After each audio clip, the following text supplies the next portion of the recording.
ಇದು ಒಂದು ಬಹಳ ಒಂದು ಉತ್ತಮವಾದ ಒಂದು ಒಗ್ಗಟ್ಟು ಅಂತ ಅನ್ಕೋತೀನಿ ಇಂಡಸ್ಟ್ರಿಯಲ್ಲಿ. ನಮ್ಮ ಫಿಲ್ಮ್ ಚೇಂಬರಿಂದ ಒಂದು ಫ್ರೀ ಹೆಲ್ತ್ ಕ್ಯಾಂಪ್ ಅಂತ ಮಾಡಿರೋದು ಎಂಟೈರ್ ನಮ್ಮ ಇಂಡಸ್ಟ್ರಿಗಾಗಲಿ, ನಮ್ಮದು ಇದೊಂದು ಪುಟ್ಟ ಸಂಸಾರ ಅಂತಾರೆ. ನಮ್ಮ ದೊಡ್ಡ ಮಾಮನವ್ರ ಕಾಲದಿಂದನೂ ನಾವೆಲ್ಲ ಒಂದೇ ಸಂಸಾರ, ನಾವೆಲ್ಲ ಒಂದೇ ಫ್ಯಾಮಿಲಿ ಅನ್ನೋರು. ಸೊ ಆ ಒಂದು ವಿಚಾರದಲ್ಲಿ ಯೋಚನೆ ಮಾಡಿದಾಗ ಬಹಳ ಖುಷಿಯಾಗುತ್ತೆ. ನಮ್ಮ ಇಂಡಸ್ಟ್ರಿ ಈ ಥರ ಒಂದು ಒಗ್ಗಟ್ಟಿರೋದು, ಆಮೇಲೆ ಎಲ್ರಿಗೂ ಒಂದು ಫ್ರೀ ಹೆಲ್ತ್ ಕ್ಯಾಂಪ್ ಅಂತ ಮಾಡಿರೋದು ಅವಶ್ಯಕತೆ ಇರೋರಿಗೆ ಬಹಳ ಸಹಾಯ ಆಗುತ್ತೆ. ಸೊ ಹಾಗಾಗಿ ಈ ಒಂದು ಒಗ್ಗಟ್ಟು ನಮ್ಮ ಫಿಲ್ಮ್ ಚೇಂಬರಿಂದ, ಫಿಲ್ಮ್ ಚೇಂಬರ್ ಪ್ರೆಸಿಡೆಂಟ್ಸ್ ಆಗಿರಲಿ, ಫಿಲ್ಮ್ ಚೇಂಬರಲ್ಲಿರೋ ಪ್ರತಿಯೊಬ್ಬರು ಆಗಿರಲಿ, ಯಾರೇ ಇರಲಿ, ಎಲ್ರಿಗೂ ನನ್ನ ನಮಸ್ಕಾರಗಳು. ಐ ಥ್ಯಾಂಕ್ ದಮ್. ಇದು ಹೀಗೆ ಕಂಟಿನ್ಯೂ ಆಗಬೇಕು.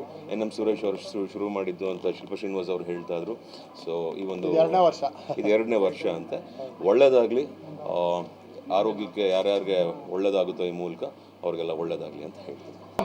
ಉಗ್ರರ ದಾಳಿ ಆಗಿರೋದು ಫಸ್ಟ್ ಆಫ್ ಆಲ್ ಆ ಒಂದು ಯಾರ್ಯಾರಿಗೆ ಈ ವಿಚಾರದಲ್ಲಿ ತೊಂದರೆ ಆಗಿ ಅಲ್ಲಿ ಪ್ರಾಣ ಕಳ್ಕೊಂಡು ಬಹಳ ನೋವು ಉಂಟಾಗಿದೆ. ನನಗೂ ಬಹಳ ನೋವು ಉಂಟಾಗಿದೆ ಈ ವಿಚಾರದಲ್ಲಿ. ಇದನ್ನು ಯಾರ್ಯಾರು ಮಾಡಿದಾರೋ ಅವ್ರನ್ನೆಲ್ಲ ಹುಡುಕೊಂಡೋಗಿ ಅವ್ರನ್ನೆಲ್ಲ ಅಂತ್ಯ ಮಾಡಬೇಕು ಅಂತ ಈ ವಿಚಾರದಲ್ಲಿ ನಮ್ಮ ಮೂಲಕ ಹೇಳಲಿಕ್ಕೆ ಇಷ್ಟಪಡ್ತೀನಿ. ಬೇರೆ ರೀತಿ ಹೇಳೋದು ಬೇಡ. ಅದಕ್ಕೊಂದು ಕಾನೂನಿದೆ, ಗೌರ್ಮೆಂಟ್ ಇದೆ, ನೋಡ್ಕೋತಾ ಇದ್ದಾರೆ.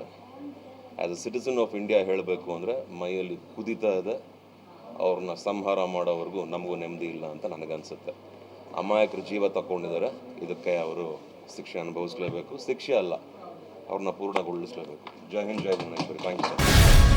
ಗ್ಯಾರಂಟಿ ನ್ಯೂಸ್, ಸುದ್ದಿ ಖಚಿತ, ನ್ಯಾಯ ನಿಶ್ಚಿತ.